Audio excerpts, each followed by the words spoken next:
Welcome back. Congress పాలనలో తెలంగాణ రాష్ట్రం అభివృద్ధికి దూరమైందన్నారు మాజీ మంత్రి నిరంజన్ రెడ్డి. ఉమ్మడి పాలమూరు జిల్లా నుంచి సీనియర్ మంత్రులు ఉన్నప్పటికీ అభివృద్ధి కొనసాగడం లేదని మండిపడ్డారు. వనపర్తి జిల్లాలో జరిగిన దీక్షా దివస్లో నిరంజన్ రెడ్డి, బీఆర్ఎస్ సీనియర్ నేతలు పాల్గొన్నారు. రైతు భరోసా లేదు, రుణమాఫీ పూర్తి కాలేదు, కౌలు రైతులకు, రైతు కూలీలకు ఇచ్చిన హామీల అమలు లేదన్నారు నిరంజన్ రెడ్డి.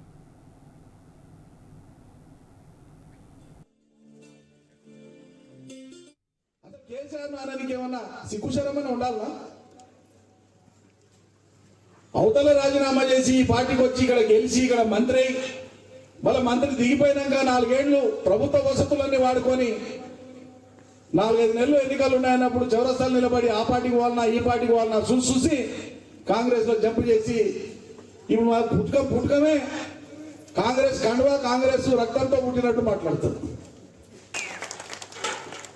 మీరు మాట్లాడేది ఎందుకు? పాలమూరు రంగారెడ్డి మీరు శరవేగంగా శరంతో పూర్తి చేసినందుకు రైతు సంబరాలు చేస్తారా? రైతు బంధు ఎక్కొట్టినందుకు రైతు సంబరాలు చేస్తారా? సగం రుణమాఫీ ఇయ్యనందుకు రైతు సంబరాలు చేస్తారా? దేనికి చేస్తారా? ఇవి అడగకూడదు. ఇవి అడిగితే కేసులు పెడతామని భయపడిస్తారు. అరే చంద్రబాబు నాయుడు, రాజశేఖర రెడ్డి, కిరణ్ కుమార్ రెడ్డి, తొండి లగడపాటి కిరణ్ కుమార్ రెడ్డి ఇంకోరు పైన కేంద్రంలో కాంగ్రెస్ సర్కారు ఇంతమంది బెదిరిస్తేనే కేసీఆర్ వెంటనే భయపడలేదు. కేసీఆర్ భయపడతాడు.